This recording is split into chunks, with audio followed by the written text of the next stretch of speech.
solo kami sa Unitown. Kami lang mag-asawa. Date on date namin, maghanap kami ng solar. Okay, let's go! Ng solar. Tipid sa kuryente, kailangan natin. Ayan, ito, ang ganda nitong kawaling yan. Super, ano siya, super compact. At saka parang non-stick.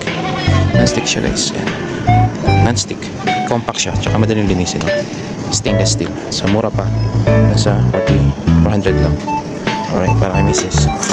Naman, papacheck natin itong solar base. So, namimili siya ng sandok. Yan, ito kami sa Unitown. Ang ganda ng sandok guys, tulad nito. Kita nyo to. Ito. Hindi siya na ano ng mga dumi.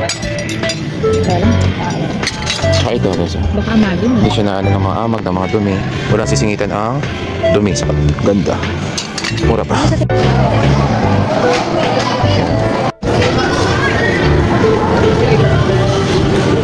McDonald's tayo ng ating store. Order.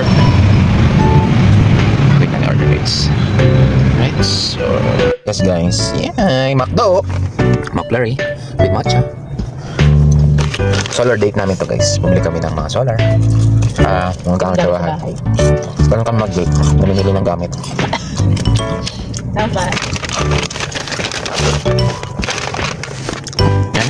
Kain price. Burger syempre. Wait, kunin natin. Yan natin ang double cheeseburger. Paano ang itsura dito sa Pilipinas. Tcharan!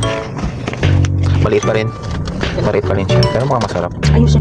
Smile. Pasok na sa dinner here. Ayan. Towers. Sumax. Filipino. Ako lang po na kayo. Hindi ka nakasama ang face natin. Yan. Bulgogi. Filipino.